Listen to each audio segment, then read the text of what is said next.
Selamat pagi sahabat Alkitab yang terkasih. Marilah kita mengawali hari ini dengan melakukan perenungan akan firman Tuhan. Bacaan Alkitab kita pada pagi hari ini berasal dari kitab Kejadian pasalnya yang ke-22, ayatnya yang ke-13 sampai ayatnya yang ke-19. Lalu Abraham menoleh dan melihat seekor domba jantan di belakangnya, yang tanduknya tersangkut dalam belukar. Abraham mengambil domba itu lalu mengorbankannya sebagai korban bakaran pengganti anaknya. Dan Abraham menamai tempat itu Tuhan menyediakan. Sebab itu sampai sekarang dikatakan orang, di atas gunung Tuhan akan disediakan.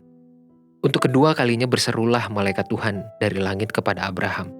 Katanya, "Aku bersumpah demi diriku sendiri," demikianlah firman Tuhan, "karena engkau telah berbuat demikian dan engkau tidak segan-segan untuk menyerahkan anakmu yang tunggal kepadaku.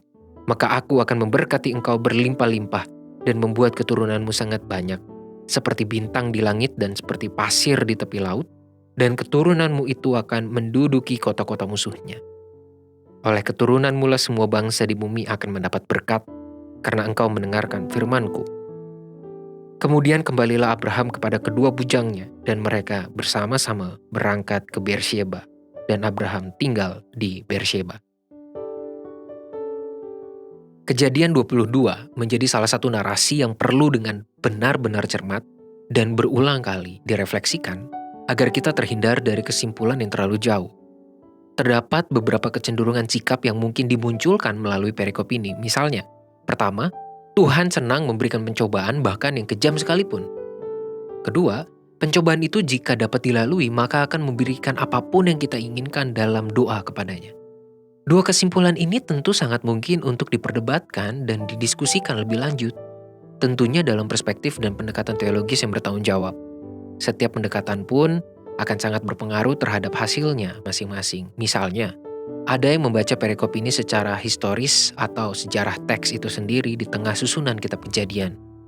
Atau ada juga yang menilai perikop ini sebagai sebuah cara pembangunan identitas kultur Israel kuno yang tidak melakukan praktik pengorbanan manusia sebagai persembahan kepada dewa-dewi. Namun marilah kita membaca seruan Tuhan kepada Abraham selama 5 ayat pertama ini demi menghasilkan sebuah tawaran reflektif dan praktis. Terdapat sebuah pernyataan iman yang menegaskan tentang peranan Tuhan dan keteguhan iman seorang Abraham di tengah pergumulan. Keimanan Abraham bukan sekedar diuji dalam pengalaman ini, tetapi juga mengalami pertumbuhan yang semakin kokoh kepada Tuhan.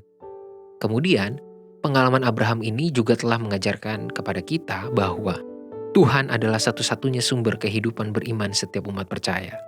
Frasa Tuhan menyediakan bukan sekedar julukan atau nama tempat yang Abraham berikan bagi tempat pengorbanan itu, melainkan juga sebagai sebuah kesaksian iman tentang peran dan tindakan Tuhan dalam hidup Abraham.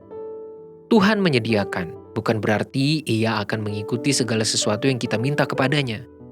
Abraham memang mentaati firman Tuhan yang menguji imannya untuk mengorbankan Ishak. Namun bukan berarti kita dapat memaknai bahwa ketaatan kepada Tuhan menjadi cara untuk mendapatkan apapun yang kita inginkan darinya. Justru, perilaku Abraham dalam kisah ini menjadi sebuah bentuk perilaku beriman yang berserah sepenuhnya kepada Tuhan. Itulah sebabnya Abraham di tengah ketakutan, kecemasan, kekecewaan, dan kesedihannya tetap mampu berkata bahwa Tuhan yang akan menyediakannya. Abraham sadar bahwa ia tidak sanggup melakukan apapun pada saat itu, namun ia percaya bahwa Tuhan sanggup melakukan apapun dalam hidupnya dan Ishak. Inilah nilai sebuah beriman yang bertanggung jawab, bahwa ketaatan dan keimanan yang kokoh bukan berarti kita dapat memaksa Tuhan untuk bertindak sesuai dengan kehendak kita, melainkan semestinya menghasilkan sikap berserah secara penuh kepadanya. Marilah kita berdoa. Ya Tuhan, binalah kami, didiklah kami untuk memiliki iman dengan pemahaman yang bertanggung jawab kepadamu. Segala ketaatan kami, segala kesetiaan yang coba kami bangun kepadamu, itu bukan dimaksudkan agar kami dapat seolah-olah memaksa Tuhan agar bertindak dan memenuhi apapun yang kami inginkan. Tetapi justru ketaatan dan kesetiaan itu adalah sebuah bentuk penyerahan diri kami secara penuh kepada Tuhan. Karena di tengah situasi dan pergumulan yang membuat kami berpikir tidak mungkin atau tidak ada kemungkinan. Justru di dalam situasi itulah Tuhan menunjukkan kuasa-Mu di dalam kehidupan kami.